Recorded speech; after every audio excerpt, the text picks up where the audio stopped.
자, 그래서 저는 이제 그 설명을 드리면 그 한국생산기술연구원에서 근무하고 있는 고철웅이고요.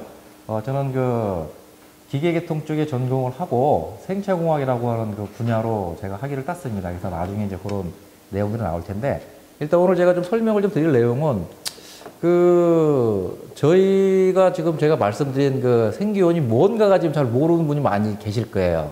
그래서 제가 잠깐 그 생기온을 좀 소개를 좀 시켜드리고요. 그 다음에 이제 오늘 그 할 얘기를 좀 하겠습니다. 그 한국생산기술연구원은 출연연이라고 합니다. 출연연은 한국 정부가 돈을 투자해가지고 만든 연구소예요. 그게 대한민국에 25개가 있습니다. 그 저희 그 한국생산기술연구원의 그 저희 그 팀 이름이 의료복지연구실용화 그룹인데, 이걸 좀 설명을 드리면은, 먼저 저희 그 이 한국생산기술연구원이라고 하고 외부에 나가서 얘기하면은 많은 분들이 뭐를 생산하십니까? 라고 얘기를 하는 거예요. 그러니까 저희가 참 그때는 그 답변하기가 어려운데, 그 저희 그 연구소를 좀 소개를 시켜드리면, 그 1989년도에 정부 출연 연구소의 총 25개 중에 하나로서 설립이 됐습니다. 그런데 여러분들 놀라시겠지만은 박사급 정규 직무 500명이에요. 굉장히 크다고 생각 안 하십니까? 기계연구원 같은 경우는 300명이 안 되는데, 그리고 실은 1년에 그 생기원이라고 하는 그 기관의 총 사업 예산이 3천억입니다. 아마 이거를 여러분들 아마 거의 그 들어본 적이 없을 거예요. 저희가 다른 데 가서도 생기원을 소개할 때 항상 요 두 마디만 하면은 그 국내 기관도 그렇고 해외 나가서도 얘기해 주면 그냥 깜짝 놀라는 거예요. 그렇게 큰 기관이냐. 어? 그러다 보니까 비정규직 합치면 한 1000명이 넘는데 정규직만 지금 박사급 500명이고요. 1년에 쓰는 그 예산이 한 3천억. 이 중에서 그 순수 R&D가 올해 같은 경우는 한 670억 정도가 됩니다. 이거 엄청 큰 조직이라고 보시면 돼요. 이 생기원이 전국적으로 이렇게 그 조직이 방대한데 똑같은 일을 하는 게 아니고요. 그 지역별로 다 특화가 되어 있습니다. 그래서 그거는 뭐 나중에 기회가 있으면 말씀을 드리고요.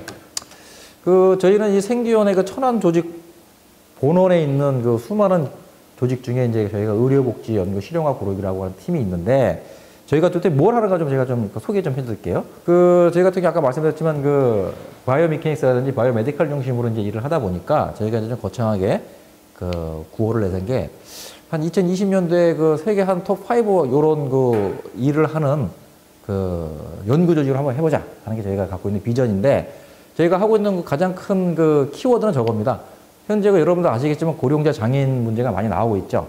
그러다 보니까 뒤에 나오지만은 이러한 그 사회적 약자들의 그 니드를 반영해가지고 그분들의 어떤 그 일상생활이라든지 아니면 사회 활동에 적극적으로 도움을 줄 수 있는 장비나 여러 가지 기구들 등등을 개발하는데 연구 개발하자 하는 게 저희 팀의 목적입니다. 생기원의 기본적인 그 타겟이 연구만 하는 게 아니고요. 요즘 많이 나오는 것처럼 연구를 해갖고 의미 없는 연구를 하면은 도움이 안 되니 기업들한테 실용화를 해줄 수 있는 상품화를 해서 돈을 벌 수 있는 제품을 만들자 하는 것까지 범위를 저희는 그 기본 그 연구 영역으로 삼고 있습니다. 삶의 질 향상, 물론 장애자도 마찬가지지만 건강 유지가 가장 그 요구 조건이고요. 특히 장애인분들은 예전에는 안 돌아다녔어요. 근데 요즘은 굉장히 적극적으로 이동하고 싶어 하고 사회에 참여하고 싶어 해요. 그래서 근데 이 양반들이 이렇게 하기 위해서는 다양한 그런 이동기기라든지 기구들이 필요한데 그게 지금 거의 지원이 안 된다고 보시면 됩니다. 그래서 지금 저희는 이제 모토를 이러한 분들의 그 일상생활에 필요한 여러 가지 행위들이 있거든요. 그런 것들을 지원해 줄 수 있는 그 분야 중에 의료복지 분야의 어떤 케어 시스템에 관련된 연구를 좀 해보자 하는 게 저희의 역할이고요. 이러한 그 케어 시스템은 그 사회적 약자의 그 일상생활 수행 능력을 지원하는 기기인데요. 그 종류를 좀 나눠보면은 실내 환경, 실외 환경 이런 등등의 여러 가지 그 항목이 있습니다. 이 항목들이 현재 한 2만 종 정도의 그런 그 아이템들이 이미 나와 있어요. 그걸 여러분들은 그렇게 별로 심각하게 아마 인식을 못 하실 겁니다. 그런데 문제가 뭐냐면은 이 케어 시스템이라고 하는 거는 인체하고 직접 접촉되거나 적용되는 제품이다 보니까 아무리 제품을 잘 만들어도요, 의료기기도 마찬가지지만 10,000건 중에 1명의 어떤 사고가 나서, 요즘 이거 신해철 사고 나는 거 있지 않습니까? 예를 들어서 여러분들이 이 재활보조기를 장착했어, 가족이. 근데 사고가 났어. 근데 데미지를 엄청 먹었어요. 그러면 그게 긍정적인 인식을 받을까요? 아니죠. 그게 문제입니다. 그래서 이런 거 케어 시스템은 인체하고 직접 접촉되는 제품이다 보니까 다른 성능도 좋지만 사용 안정성을 가장 크게 확보를 해줘야 돼요. 한국은 생산공학 측면에서는 생산 기술은 전 세계 톱입니다. 그래서 아무리 복잡한 장비를 갖고 와서 만들어라. 청계천에서 딱 만들면 탱크 한 대 나오듯이 다 만듭니다. 근데 중요한 거는 이러한 장비가 과연 인체 특성을 얼마나 반영했냐는 거예요. 그 부분이 실은 블랭크가 되다 보니까 외국에서 이런 뭐 휠체어니 아니면 이동기기를 갖다 들여와도 국내 사용자한테 안 맞는 거예요. 맞더라도 아파. 오히려 더 데미지가 생기는 거예요. 그런 것들이 실은 앞으로 충분히 검토가 돼야 되는데 현재까지는 그게 검토가 거의 안 된다고 보시면 됩니다. 그래서 저희는 그런 부분을 주로 그 타겟을 맞춰서 연구한다라고 이해해 주시면 돼요. 그래서 좀 저희 팀에서 이런 정도의 내용을 하고 있다는 것을 좀 말씀을 드리고 그런 상황을 그 듣고 가지고 제가 그 오늘 준비한 내용 설명을 좀 드리겠습니다. 혹시 질문 있으세요? 저희 팀에 궁금한 거라든지 저희 팀에서 하고 있는 업무에 대해서 좀 알고 싶다 하는 것도 있으면 질문 좀 해주십시오. 학생연구원, 학생이시니까 학생연구원이 궁금하시구나. 이 학생연구원이 뭐냐면 그 학연이라는 제도가 있어요. 아마 그 양 교수님은 아실 텐데 학연은 대학교에서 학부를 졸업하고 대학원을 갈 때는 그 풀타임으로 대학원을 가는데 출연연구원에서는 어떤 조건이 있냐면은 석사과정을 원하는 경우에는 한 달에 160만 원 월급을 줍니다. 그 다음에 그 출연연, 즉 저도 이제 학생연구원이 있지만 그 친구가 저희 소속이 돼서 일을 하면서 그 친구가 원하는 대학에 대학원을 다니는 거예요. 그러면은 월급도 받고 일도 하고 공부도 하고 상당히 좋은 제도죠. 그리고 박사과정은 180, 그거는 정해져 있습니다. 그런 국가에 정해져 놓은 건데 석사과정은 160, 박사과정은 180만 원. 근데 좋은 조건이 뭐냐면 거의 그 식사 공짜, 기숙사 공짜. 그 다음에 이제 이걸로 인해서 과제를 하는 이 와중에 출장이 필요하다. 출장비 다 나가죠. 예를 들어서 1,000원에서 여기 오는데 출장비 얼마 받는지 아세요? 여러분들 출장 가면 출장비 안 받잖아요. 저희는 출장비 받아요. 제가 한 8만 원 받습니다.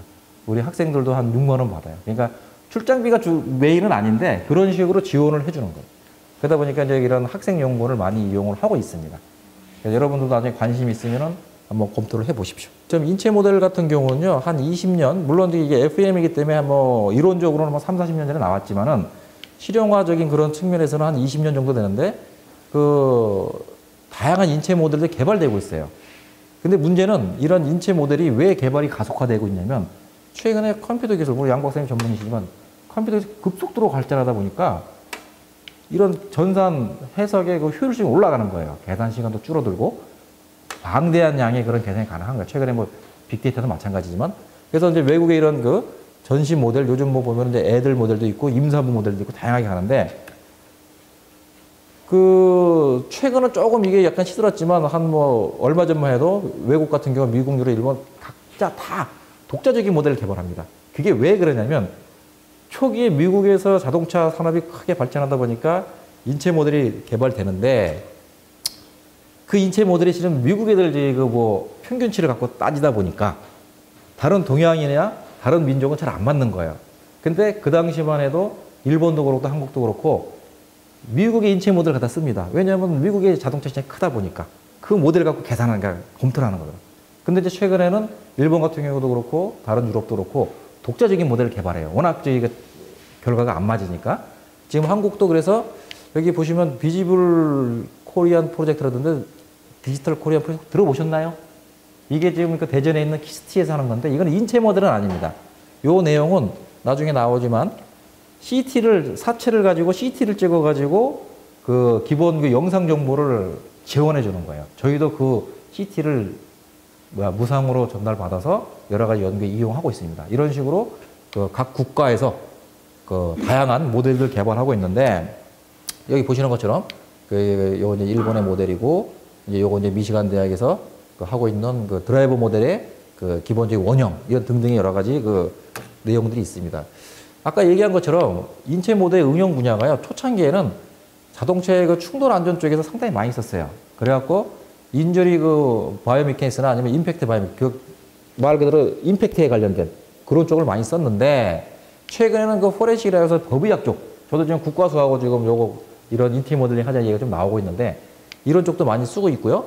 그러다가 점점 90년도, 2000년도 들어와서 어디 쪽에서 갑자기 확 세져졌냐면 이 바이오메디컬 쪽에 그 오소페딕 그 생체공학 쪽에 상당히 많이 쓰였습니다. 이게 그래갖고 임플란트를 개발하거나 여러 가지 관절을 대체할 수 있는 그런 아이템을 개발할 때 결국은 인체와 관련된 거다 보니까 이런 인체 모델을 써가지고 검토를 많이 했고요. 최근에는 이런 재활 혹은 뭐 복지공학 이런 분야도 많이 쓸 수밖에 없습니다. 그리고 또 한 군데가 이 스포츠 쪽입니다. 그래서 지금 뭐 경희대 김윤혁 교수 같은 경우는 이제 스포츠 바이오메카닉스 쪽이 상당히 많이 검토를 하고 있고요.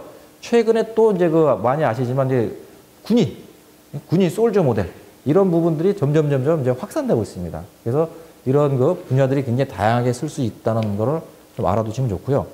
실은 저 개인적으로 저희 PhD는 저는 인체 모델링으로 좀 하기도 했습니다. 그래서 이제 이 분야를 저희 계속 하고 있는 거고요. 저희가 지금 해왔던 거 내용을 좀 말씀을 드리면은 기본적으로 골격계는 살아있는 사람의 데이터를 얻으면 제일 좋은데 실은 그게 어렵습니다.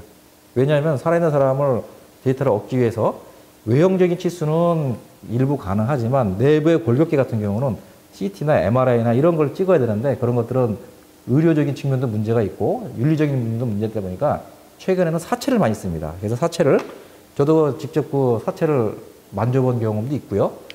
그런데 골격계는 사체에서 CT를 찍어가지고 보통 모델링을 많이 이용해요.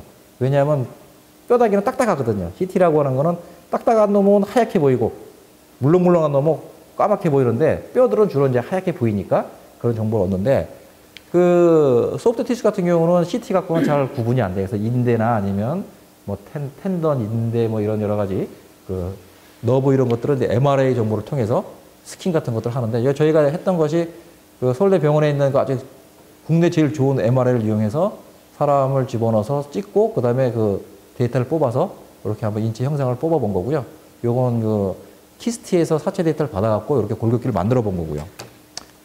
그래서 아까 얘기한 것처럼 최근에 소프트웨어가 발전하다 보니까 과거 10년 전, 20년 전에는 CT가 있어도 이런 툴들이 없다 보니까 할 수가 없었어요. 그 당시에는 연구 집단에서는 자기들이 인하우스 소프트웨어를 개발해서 하다 보니 상당히 조잡하기도 하고 정밀도도 안 맞고. 근데 최근에는 다양한 그런 소프트웨어가 개발돼서 상용화되어 있습니다. 그래서 저희도 이런 것들을 써갖고 이런 CT 데이터만 가지고 이런 골격계 모델을 예전에는 한 일주일 걸렸는데 요즘은 여러분들 같이 문의한도 대퇴골 모델 하나 만들어라 1시간도 안 걸립니다. 그 정도로 소프트웨어가 상당히 어드밴스가 되고 있고요. 그래서 저희도 이제 골격계를 이제 뜯어본 다음에 이 8개에 대해서 뭘 해봤냐면은 20대하고 60대의 뼈를 한번 비교해 본 거예요. 이건 한국인 데이터인데, 근데 데이터가 좀 적어서 그런데, 근데 예전에는 표준 모델이라 그러면은 미국 모델 그럼 하나밖에 없어요. 그렇게 작업을 했는데 지금은 이제 그런 개념이 없어집니다. 왜냐하면 연령별로 워낙 골격계가 틀린 거예요. 한국만 해도 지금 젊은 친구들 평균 2m 85가 안 되면 명함 내밀지 말라며요. 그래서 저 명함 안 드리잖아요. 그런데 저희도 이제 조사를 해보니 20대하고 60대하고 너무 차이가 나는 거예요. 그래서 저희가 다 이거 검토한 결과 논문도 발표했는데 당연한 얘기지만 성인에 비해서 고령자가 짧더라고요. 그건 당연한 얘기인데 짧다 보니 뭐가 문제냐면은 지금 아마 이런 테크닉으로 검토하는 분이 있을 겁니다. 고령자 데이터가 없다 보니 성인 데이터를 가지고 스케일링을 합니다. 예를 들어서 키가 180인데 160짜리다 그러면 0.7? 오케이. 그럼 다른 몸무게 아니면 골격계 대퇴골 길이 0.7 스케일링 하다 봐서 검토한 경우가 많이 있어. 저도 예전에 그렇게 했었어요. 그런데 문제가 뭐냐면 이런 데이터를 비교해 보니까 예를 들어서 요만한 거를 스케일링해서 뻥 튀기면 그대로 뻥 튀겨지죠. 그런데 골격계 같은 경우는 20대, 60대가 젊은 애하고 나이 먹은 분이 1대1로 되는 게 아니고 어느 부분은 위에가 크고 어느 부분은 작고 그렇게 비대칭이 나오는 거예요. 그러다 보니 그렇게 스케일링 해서 나온 결과가 실은 바람직하지 않겠죠. 근데 과거에는 그런 방법조차도 없었어요. 하다 보니 그렇게 썼는데 이제는 좀 더 테크닉이 발전하고 데이터가 정교해지다 보니까 최소한 연령적인 구분을 해야 될 거 아니냐. 여기에 남녀 구분도 있을 수 있고 아까 얘기한 것처럼 민족 간의 구분, 그다음에 어린애, 성인, 심지어는 임산부, 그다음에 뚱뚱한 사람, 마른 사람 그런 정도의 개체별 모델까지도 지금 검토가 되고 있는 실정입니다. 그다음에 요건 이제 아까 잠깐 보여드린 것처럼 이제 스킨을 어떻게 따는가를 저희가 보여드리는 과정이고요. 이렇게 스킨들이 나와서 그걸 이제 형상하면 되고. 그래서 이제 요런 그 성인에 대한 스킨, 그 다음에 고령자에 대한 스킨도 제가 비교해 본 적이 있고요. 또 한 가지, 여러분들 이제 요 참고로 알아두십시오. 이런 MRI를 찍게 되면 MRI는 밑에 상이 딱딱합니다. 그러다 보니까 누워있으면 항상 눌린단 말이에요. 골격계는 큰 문제가 안 되지만은 골격계도 좀 문제가 됩니다. 근데 스킨은 더 문제가 되는데 원래 그 오리지널 형상을 딸 수가 없어요. 그래서 저희가 이때는 라텍스를 깔고 해보니 라텍스도 실은 100%고 원상복귀는 안 되는데 이런 식으로 눌리는 부분이 이제 그 확인이 되는 거죠. 그러다 보니 예전에는 사체를 써서 데이터를 뽑아가지고 모델링 하면은 스킨 같은 경우는 다 눌린 상태에서 했단 말이에요. 근데 그거 가지고 욕창 해석관이 막 그렇게 하거든요. 근데 그게 안 맞는 거죠. 근데 그때는 그럴 수밖에 없었어요. 그런 테크닉밖에 없다 보니까. 근데 이제 요즘은 이런 기법도 이제 검토하고 있고요. 실은 골격계에 어려운 점이 하나 있습니다. 아까 말씀드린 것처럼 단품은 그나마 괜찮아요. 근데 이 척추 같은 경우는 인체의 가장 그 기둥인데 여기 보시는 것처럼 척추는 이 조그만 보온들로 연결되어 있는 조합제다 보니까 살아있는 사람의 S커브라 그러죠. S라인의 기본. S커브를 만들어주는 그 시스템이 지금까지도 잘 모릅니다. 그런데 이런 사체를 쓰다 보면은 저희가 모델을 한 거지만 이런 식으로 나옵니다. 그럼 과연 이게 인체하고 맞는가? 이런 또 고민도 해야 돼요. 근데 이런 부분에 대한 연구가 실은 많지가 않아요. 그래서 저희가 이제 그렇게 하기 위해서 뭘 좀 해봤냐면,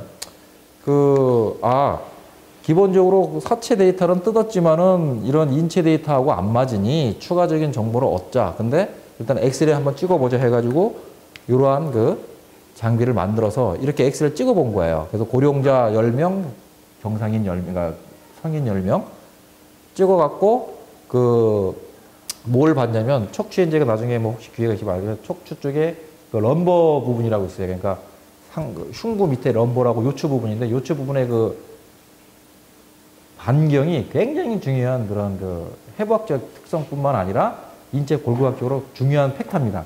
그래서 이제 그걸 이제 구해봤는데 재밌는 거는 이제 요런 식의 이제 각도를 뒷판에서 해보니 이게 다 틀린 거예요.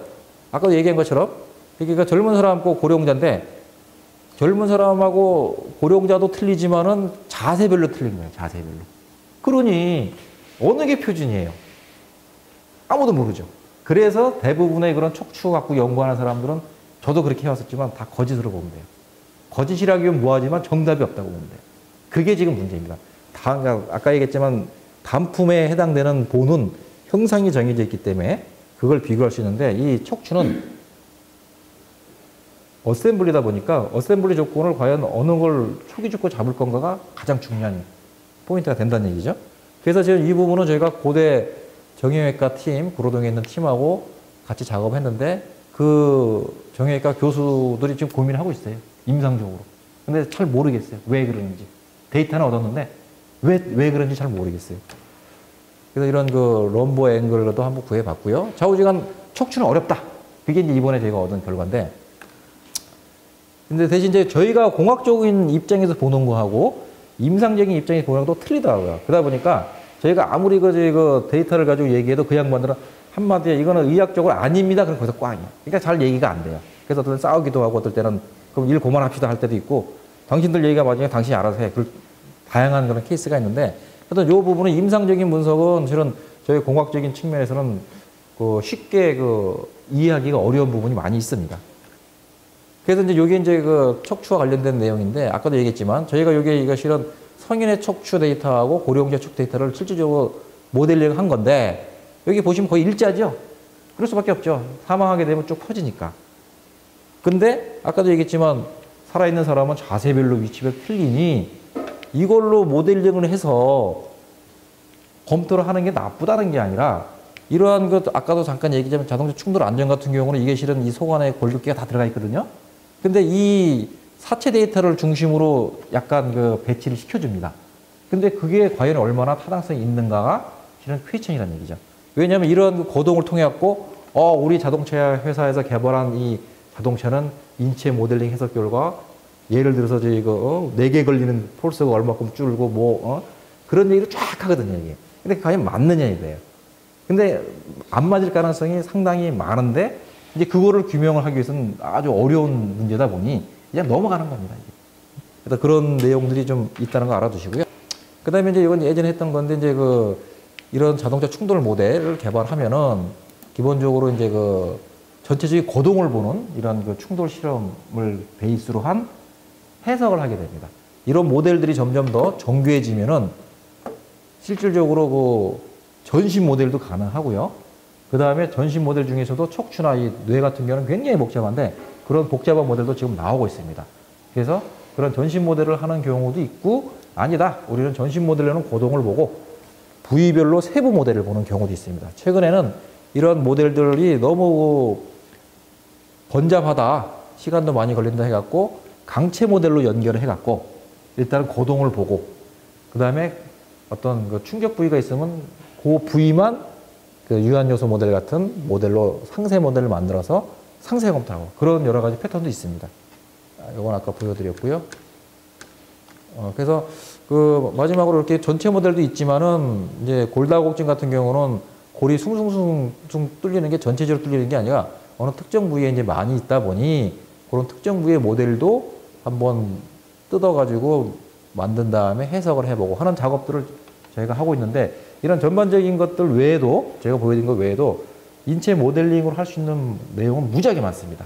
그리고 내용도 많고 범위도 다양하고 깊이도 깊고 거기에다가 나중에 실험까지 연결해서 그 아웃풋이 나오면 상당히 그 좋은 그런 연구 결과들이 많이 나오고 있습니다. 나중에 또 시간 있으면 제가 또 다른 걸 보여드릴 텐데 일단 인체 모델링이 이런 거다라는 개념으로 좀 들어주시면 좋고요. 뭐 계속 할까요? 좀 쉬었다 할까요? 저는 괜찮은데. 재미있으면 계속하고 재미없으면 좀 쉬었다 하고요. 계속 할까요? 2010년도에 이제 복지부 과제로 저희가 이제 이걸 신청해서 개발한 내용인데 그걸 한번 설명을 좀 드릴게요.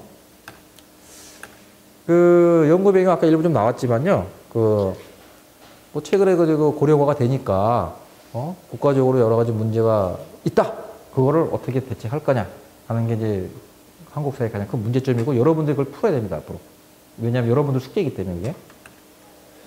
근데 고령자를 생활하는 걸 보시면요. 여기 나오지만 한 540만 명 중에 4, 5% 정도는 거동이 불편한 분들이에요. 이게 무지하게 많은 거예요, 지금.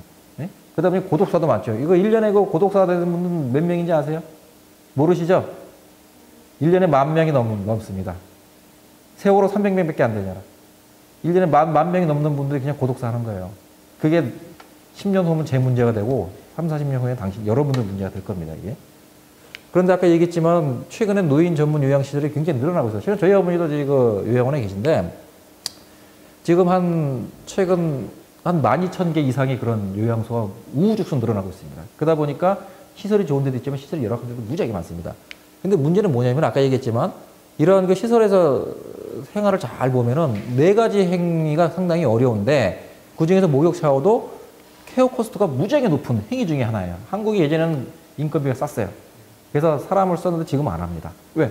근골격계 질환 생기고 냄새나고 더럽고 그러다 보니까 가능하면 기계화 장비화 시키는 거예요. 근데 그럴 만한 여건이 안 되는 거예요. 이따가 나오는 그 제품들 보면 허접한데 왜 안 될까 궁금할 거예요. 그래서 이러한 그 문제가 지금 현재 있고요. 이런 목욕 활동을 좀 보면은 가장 중요한 행위고요. 뭐 2차 질병 예방 당연히 필요하죠. 근데 아까도 얘기했지만 혼자서는 못 해요. 그러다 보니까 누군가 필요하다는 게 참 안타까운 일인데 최소한 1명이나 2명 정도 그 다음에 목욕 활동할 때 이런 복잡한 이런 행위를 해야 됩니다. 그래서 인간공학 양반들이 이런 행위 분석들을 많이 하는데 이제 저희는 좀 다른 그 관점에서 보고요. 이런 문제점이 있어갖고 이러한 그 장비들을 많이 쓰고 있습니다. 근데 기존에 장비가 없냐? 있어요. 다 있습니다. 그런데 현재 국내에 있는 장비들 보면 뭐 1억 원이 넘는 이런 게 그 일본 제품들 1억 원이 넘습니다. 누가 이거 사서 쓰겠습니까? 그죠? 쓸 수가 없어요. 그리고 기본적으로 활용도가 낮다 보니까 저희가 이거를 제안할 때 조금 그 싸면서도 간단하면서도 여러 가지 그 면에서 부담이 덜 되는 그 장비를 개발하면서 차별성 있는 걸 해보자 하는 게 제안된 내용이었습니다. 여기서 그 기존의 목욕 샤워 행위를 보면 이런 패턴이 일반적인 거거든요. 침대에서 뭔가 좌우전 휠체어나 아니면 다른 이동기계 타서 목욕실로 가고 다시 엄청 복잡합니다. 복잡할 뿐만 아니고 사고의 위험도 높아요. 그리고 수발자도 상당한 부담을 느끼고. 근데 이제 이런 장비를 이용하다 보면 상당히 간편해질 수 있지 않느냐. 근데 이제 기존에 이제 이게 없냐? 있어요. 그래서 저희가 이제 사전 조사를 했는데 이제 이런 그 선행조사도 실은 연구개발 프로세스의 한 축으로 보시면 됩니다. 그래서 그걸 소개시켜 주는 거고, 국내 논문도 이런 샤워 트롤 같은 거를 검토한 얘기도 있고, 해외 논문도 검토한 예가 있습니다. 그리고 저희는 이런 걸 할 때 여러분들 마찬가지지만 특허를 조사해야 돼요. 왜냐하면 열심히 개발했는데 특허에 걸려버렸으면 무용지물이거든요. 그래서 이런 지재권도 사전에 검토가 돼야 되고요. 그 다음에 또 한 가지 이제 이런 제품은 결국은 업체에 이관을 해서 이것도 업체 기술을 했지만은 상용화를 해야 되는데, 이러한 제품이 인체하고 관련되다고 아까 말씀드렸으니까 이게 의료기기에 들어가냐 안 들어가냐. 어떤 부분 제품들은 애매한 게 있어요. 내시경 의료기기죠. 휠체어 의료기기입니다. 근데 애매한 것들은 잘 몰라. 근데 그런 것들을 정확히 사전에 검토를 해서 의료기기 범위에 들어가면은 의료기기 기준 교육을 처음부터 만조적해야겠죠. 근데 이 샤워 캐리어는 저희가 개발할 때만 해도 규격이 없었어요. 대한민국에 규격이 없었어요. 그래서 나중에 확인해 보니 이건 의료기기에 안 들어간다라는 걸 확인됐습니다. 그 다음에 이건 업체 쪽 얘기지만은 실질적으로 다양한 신기술 인증이나 제품 인증 등등의 FDA나 이런 것도 있는데, 이런 인증에 관련된 사항도 제품 개발 초기 단계부터 검토가 돼야 됩니다.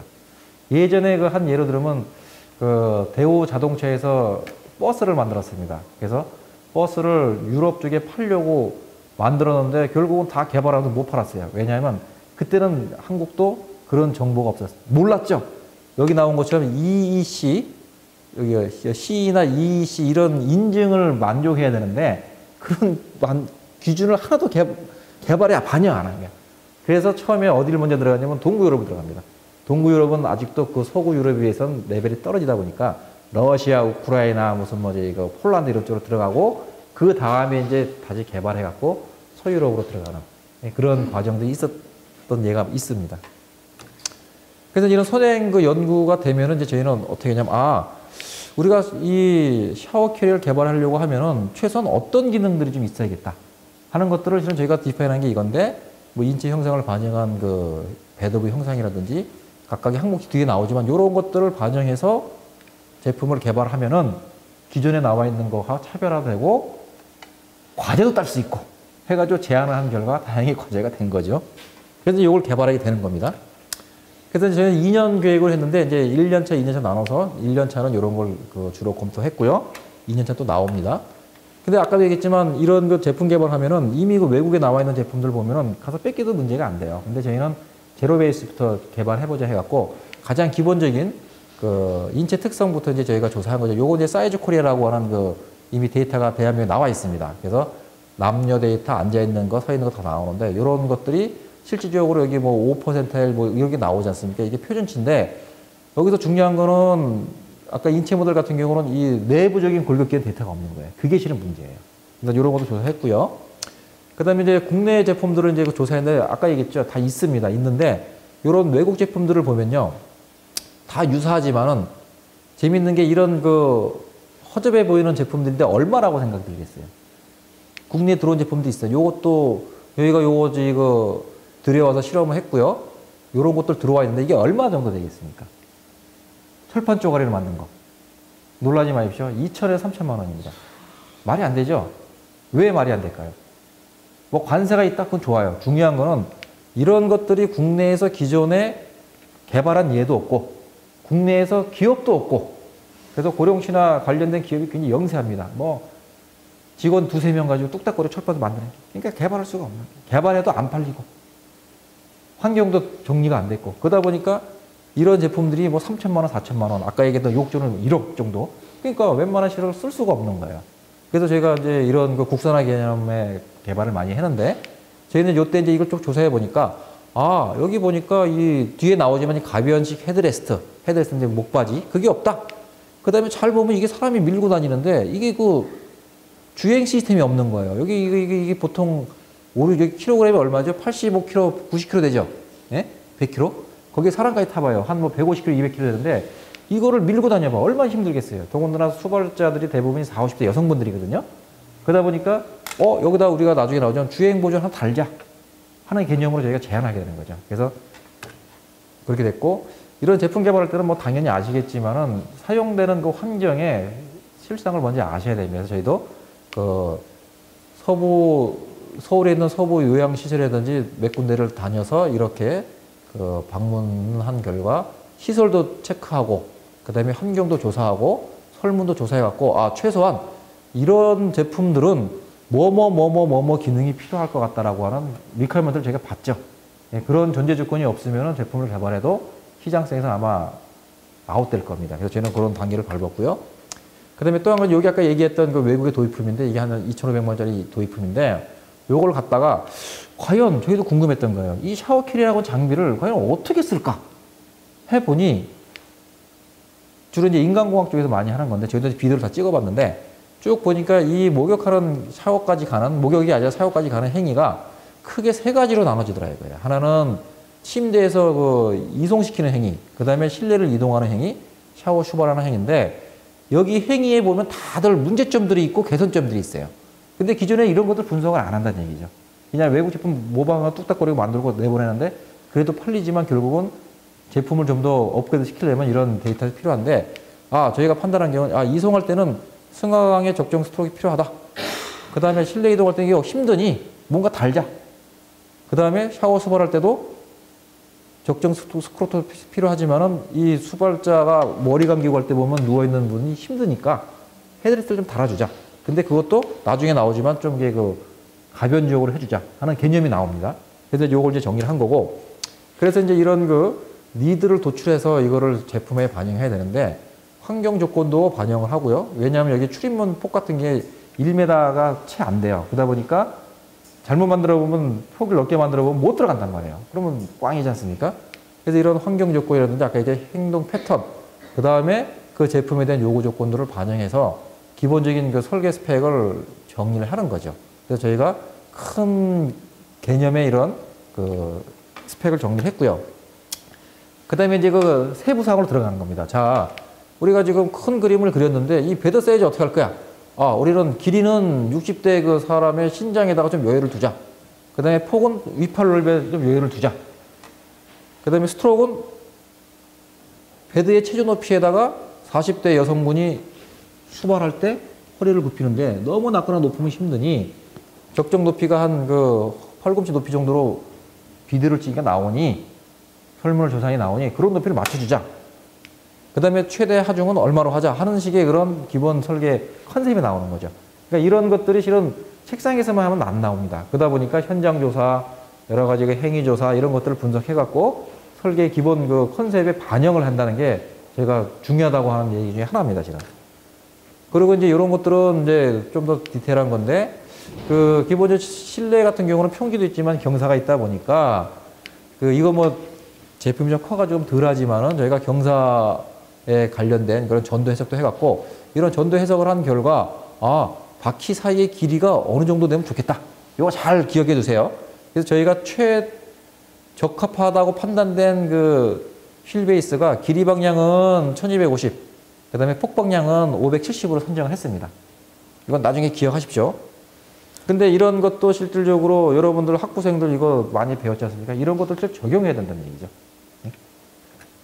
이제 그 다음에 이제 세부 사항으로 경쟁 제품을 대비해가지고 뭐 배수 각도를 얼마로 하니 뭐니 이런 것들도 얘기가 되고요. 그 다음에 이제 이건 뭐 당연한 얘기지만 안전바를 붙여가지고 어떤 식으로 작동을 시키자 하는 것도 이제 그 검토가 되고요. 보면 굉장히 단순한 거지만 필요하다는 얘기죠.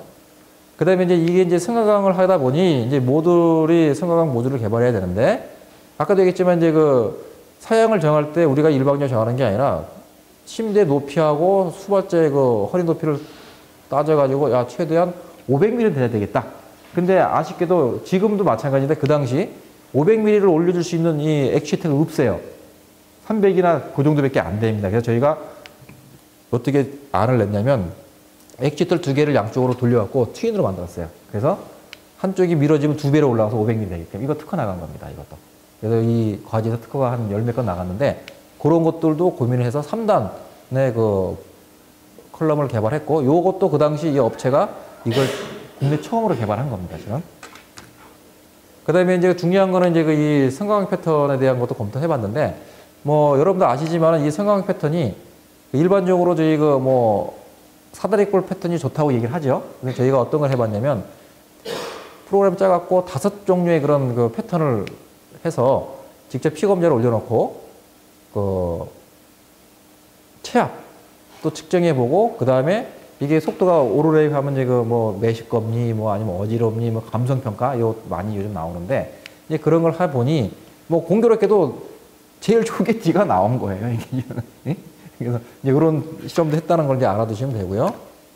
그 다음에 이제 이런 그 컨트롤러 개발과 관련해서는 뭐 기본적인 그 회로도를 통해서 개발하고, 그 다음에 이제 이런 내용들이 중요한 건데, 아까도 얘기했지만, 이런 그 유한요소 해석기를 통해서 해석하는 게 왜 좋으냐면, 시제품을 안 만들고도 검증이 가능하니까, 제가 이제 모델링을 개발해서 이걸 가지고 유한요소 모델로 취한한 다음에 그 해석 조건을 저희가 상정을 합니다.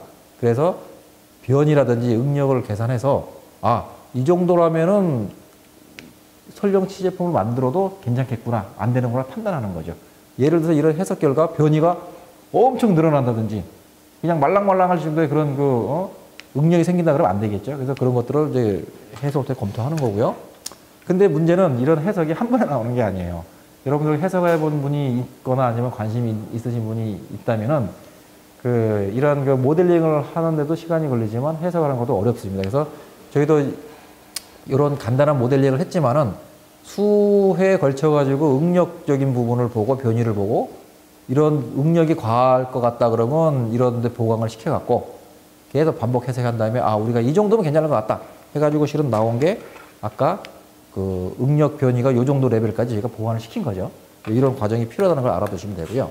이런 과정을 거쳐 갖고 1차년도에 굉장히 단순한 시제품을 제작했는데, 저희는 제품 개발할 때 항상 심플한 타입부터 개발합니다. 왜냐하면 복잡한 타입을 먼저 개발할 수가 없어요. 그러니까 다양한 거를 개발하는 건 필요한데 예산에 문제가 있을 뿐이지, 개발하는 그 프로세스는 심플한 걸 개발하고 그 다음에 애드온 시켜갖고 하이 그레이드까지 가서 나중에 업체가 이거를 이관해 갈 때 라인업을 시켜갖고 다양한 제품을 팔 수 있게끔 그런 저희가 제품 개발을 하고 있습니다. 그래서 일단 1차적으로 심플한 게 나왔고요.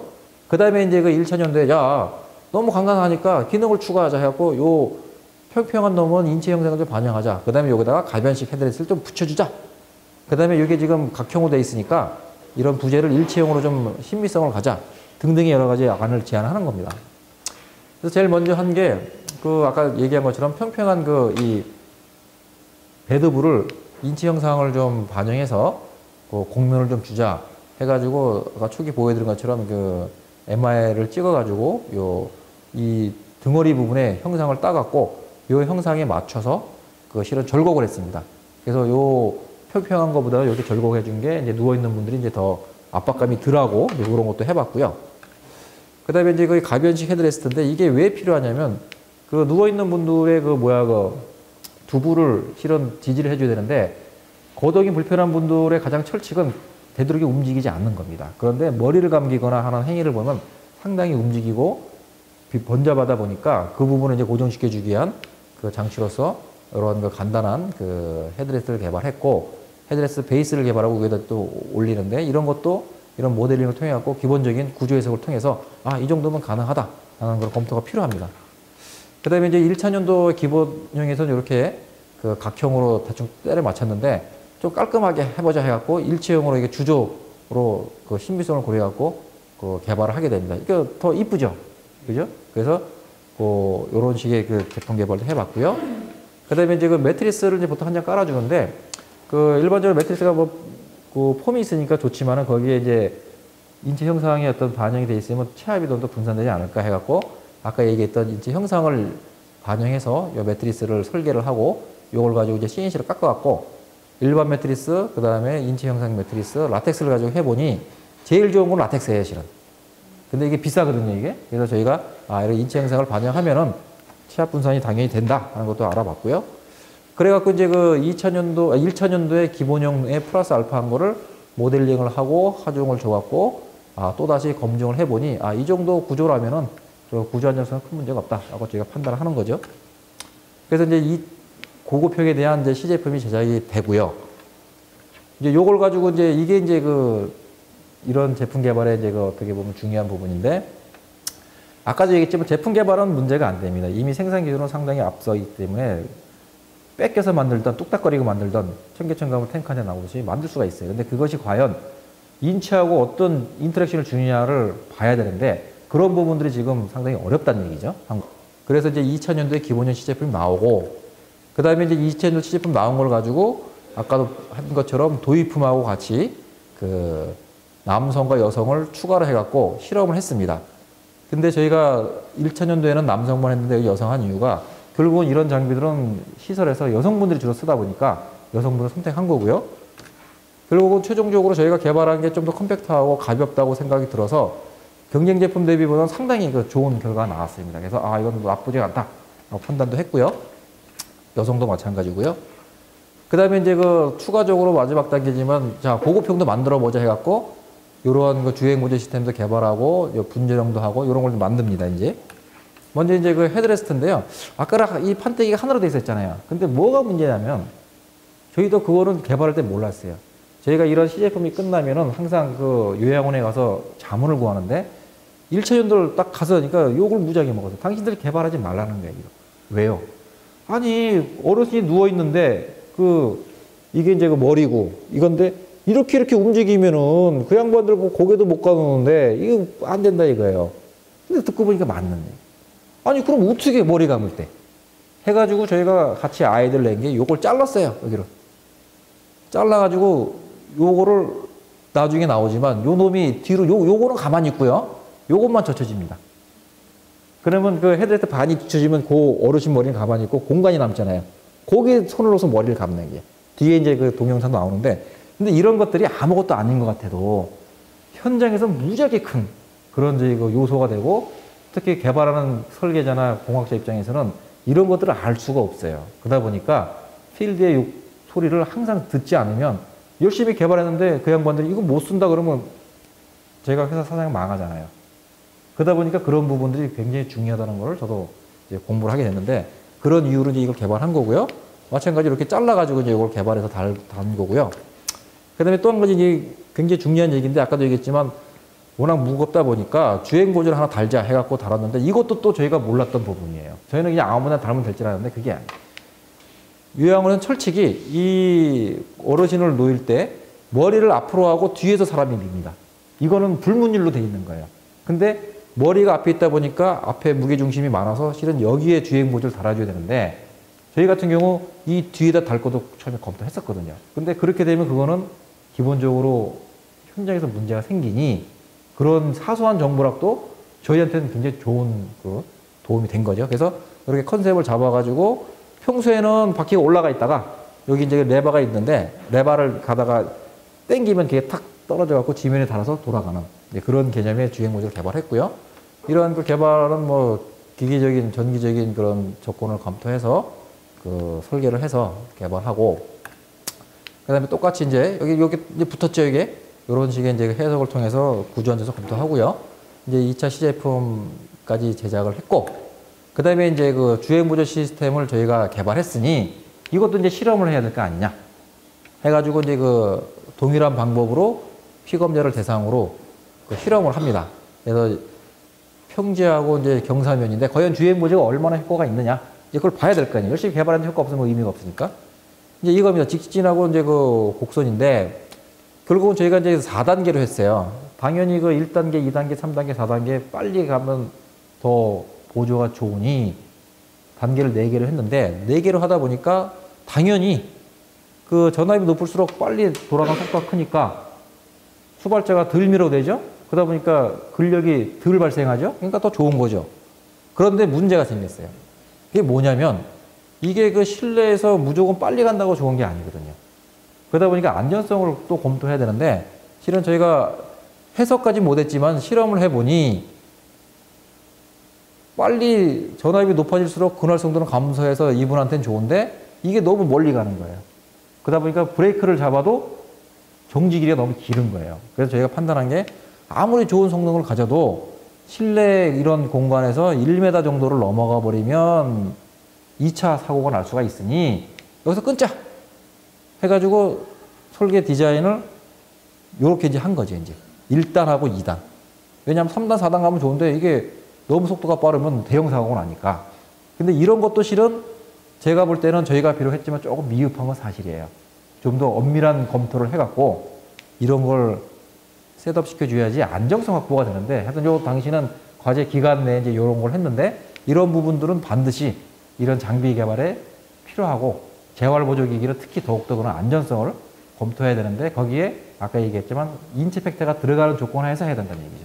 그래서 이제 이런 것들을 저희가 해서 셋업을 시켰고요. 이런 과정을 거쳐서 이제 기본형 보호편을 만들었고 최종적으로 저희가 항상 이런 제품을 개발하면은 이런 현지 요양원을 방문해갖고 그분들한테 설명도 좀 듣고 개선전도 좀 듣고 해가지고 이렇게 현장 검증을 합니다. 그래서 저희가 직접 개발한 제품들 쭉 가져가서 이게 마포에 있는 서부 요양시설인데 가서 저희 성능도 확인하고 또 개선도도 듣고 해서 아, 이 정도라면은 당장 개발해 주세요. 라는 얘기까지 들었습니다. 언제 나옵니까? 응?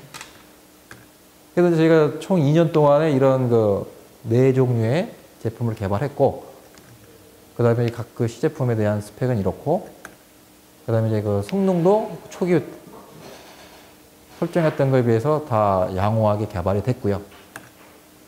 그 다음에 이게 결국은 이제 기업에 넘어가서 자랑 하나 할게요. 올해 제가 이 기업 넘긴 기술료 얼마 받았는지 아세요? 얼마 받았을 것 같아요? 5,300 받았습니다. 반은 생겨놨던 이제 세금 내고, 이제 반은 우리 참여 연구비 나눠갖고, 이제 그런 개념인데, 결국은 이제 기업으로 넘어가면은 이제 기업에서는 아까 얘기한 것처럼 추가적인 양산용 검증을 하고, 최종적으로는 팔아먹기 위해서 이제 제품에 관한 여러 가지 가격 정책 여러 가지 검토하겠죠, 이제. 근데 아쉽게도 지금 이게 업체로 넘어갔는데, 그 집에서 지금 요 제품을 당장 상용하기엔 조금 쉽지가 않은 같은 느낌이 있어서 좀 개인적으로 좀 아쉬운데 아마 이런 것들이 이제 조만간에 한국 시장으로 나올 겁니다, 이게. 그래서 잘 보일지 몰라도 저희가 항상 말씀드리는 게 다른 집도 마찬가지라고 생각하지만요. 저희는 제품 개발할 때 이런 프로세스를 따라갑니다. 그래서 처음에 현장 니드나 연구 개발, 이건 여러분들도 마찬가지라고 생각하고요. 조사를 하고, 그 다음에 저희는 특히 이런 인체 특성을 개발한 컨셉을 설정을 하고요. 유한요소 해석 같은 검증을 통해 갖고 시제품을 제작한 다음에 반드시 요걸 또 하죠. 근데 일반적으로 다른 제품은 요 단계가 없다 보니 이런 전기전자 기계 같은 거 없는데 저희는 이런 기능들을 반드시 거쳐야지만이 실질적으로 최종적인 시제품에 대한 보완까지 간다고 하는 그런 프로세스를 통해서 저희가 개발하고 있습니다. 자, 이상으로 제가 오늘 좀 준비한 건 다 말씀을 드렸는데 혹시 궁금한 거 질문 좀 해주십시오. 시간이 좀 약간 걸렸지만은. 재미있었습니까? 네. 별로 재미없었던 것 같은데. 혹시 궁금한 거 있으면 질문해 주세요. 예. 생견을 거쳐간 학생들 네. 입장에서요.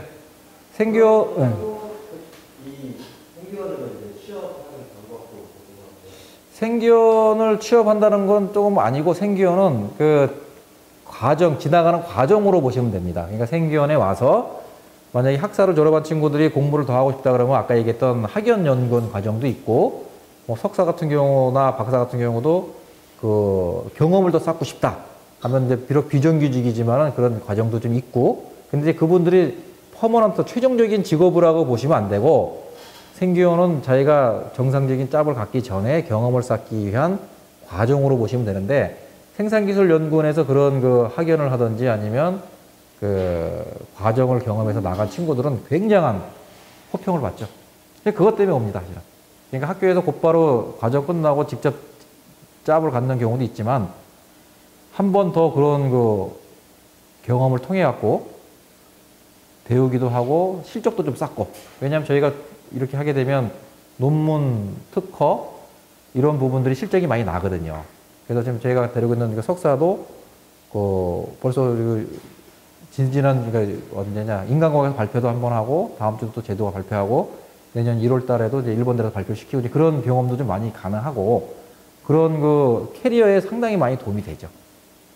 그래서 지금 저희 쪽을 왔다가 간 친구들은 저희는 지금 천안 산속에서 근무하고 있는데 전부 서울로 가요. 취직이 되면 다 서울로. 예. 그래서 하여튼 나중에 기회가 있으면은 여러분들도 한번 생각해 보십시오. 좋은 기회가 될 겁니다. 예. 네. 문제라기보다도 지금 이런 연구 개발은 실질적으로 당위성이 있고 그 다음에 정부기관에서 지원을 해주고 하는 그런 조건이 되면은 실질적으로는 과제는 진행이 돼요. 근데 이제 문제는 상용화는 잘 보세요. 학생이 사장님이세요. 예를 들어서 관심이 있어. 근데 내 돈 내갖고 이거를 제품 개발해서 팔아야 되는데 그때는 말 그대로 실전이잖아요. 그죠? 근데 그게 만약에 잘 팔리면 좋은데 어떤 이유 때문에 혹시 문제가 됐다라고 하면 그거는 망할 수 있잖아요. 그러다 보니까 사업하는 분들은 엄청나게 다양한 조건을 검토할 수밖에 없죠. 이 제품이 아무리 좋은 성능을 갖고 있다 하더라도 시장 현황 봐야 되지, 국내 정세 봐야 되지, 예를 들어서 환율 봐야 되지, 자기 공장 가동 상황 봐야 되지 등등의 여러 가지 엄청나게 많은 조건들이 있겠죠. 근데 그걸로 본다면 이거는 제품 개발이라고 하는 하나의 조건밖에 안 되거든요. 그러니까 우리는 그 하나의 조건을 크게 고민해서 잘 하려고 하는데 기업의 입장에서는 그거는 수많은 조건 중에 하나란 말이에요. 그러다 보니까 쉽게 사업을 할 수 있는 게 타이밍이 언제냐, 자금이 많냐 등등의 여러 가지 고민을 해서 시작을 해야 되는데 이제 그런 부분들이 쉽지가 않다는 얘기죠. 예. 망하면 안 되잖아. 예. 또 혹시 또 궁금한 거? 예. 가운데로 한 이유가 하나가 있어요. 그게 뭐냐면 기본적으로 아까 잠깐 얘기 나왔지만 이런 제품들은 X바 형식으로 돼 있습니다. 그래서 X바가 올라가 주는데 그게 단점이 뭐냐면은 300에서 350mm밖에 나온 게 없어요. 근데 저희는 아까 얘기했지만 500mm 정도 올리다 보니까 X바로 하게 되니까 이게 점점 커지는 거예요. 그 다음에 벌키해지니까 무거워지고. 그래서 오히려 그게 더 안 좋더라고요. 그리고 또 한 가지가 X바가 보기가 지저분하죠. 그래갖고 저희는 깔끔하게 이 컬럼 타입으로 해서 했는데 지금 지적한 대로 어떤 불안정적인 요인은 실은 있긴 있는데 이제 그런 부분들 아까 얘기 그런 것 때문에 실은 해석을 해서 검증을 하거나 실험을 해갖고 아까 내고 실험을 했을 때 그런 부분들을 잡아내는 거죠. 그래갖고 이런 밴딩이 이제 많이 걸려가지고 컬럼이 깨지거나 쉬거나 하는 문제점들인데 그런 것들은 이제 추가적인 보완을 통해서 개선을 하는 거죠. 예. 그리고 또 한 가지는 이제 이게 업체 쪽에서는 어떤 희망을 했냐면은 이 샤워 캐리어를 샤워만 쓰는 게 아니고 병원용으로도 쓸 수가 있어요. 왜냐하면 환자를 실어내는. 근데 병원용은 뭐가 문제냐면 이제 C암이라는 게 있어요. C암이 뭐냐면 엑스레이를 찍는 이제 그 장비인데 그게 이런 식으로 들어가거든요, 밑에. 근데 기존에 X바에 있는 경우에 사람 싣고 가면 또 옮겨야 돼. 물론 이제 그걸 업체가 그거를 개발해서 팔아먹을지 모르겠어요. 하지만 이제 그런 것도 고민해서 아, 심플하면서 신미성이 있으면서 더군다나 이런 일자형 바로 만들어서 외국의 제품들 보면 좀 단가가 높습니다. 그러니까 고급화로 가는 거죠. 그래서 그런 걸 전반적으로 검토해갖고 요번에 우리가 일자형으로 합시다 해가지고 개발한 건데 그것도 결국은 최종적으로는 해당 기업의 사장님의 의사결정이죠. 그걸 팔아먹을 거야 안 팔아먹을 거야 최종적으로. 그게 돈 될 거야 안 될 거냐. 이제 경영 마인드지 이제. 그래서 제품 개발이 충분히 됐다고 해서 사업이 잘 되는 건 아니거든요. 그러니까 그거는 또 다른 문제이기 때문에 이제 그런 것들도 고민을 해야 되는데 일단 저희는 시제품을 개발해서 성능을 확보하는 부분이 저희 숙제니까 이제 그 부분을 충실하게 한 거고요. 그런 상용화는 실은 공은 저희보다는 업체가 가져가는 거예요. 대신 업체가 불만이 없게끔 저희는 시제품 레벨에서 충실하게 다양한 검토를 통해 갖고 지원을 해줘야 되죠. 그래야 또 국가 과제로 결과도 좋아질 거고. 그래서 또 저희도 열심히 했지만 이 과제에서 해외 논문은 못 나갔지만 국내 논문도 한 2편 나오고 그다음에 학술대는 꽤 나오고 특허가 꽤 나왔어요. 국내 특허가 한 6, 7개 나오고 해외 특허도 2, 3개 나오고 그래서 또 좋은 결과가 얻어진 내용 중에 하나입니다, 지금.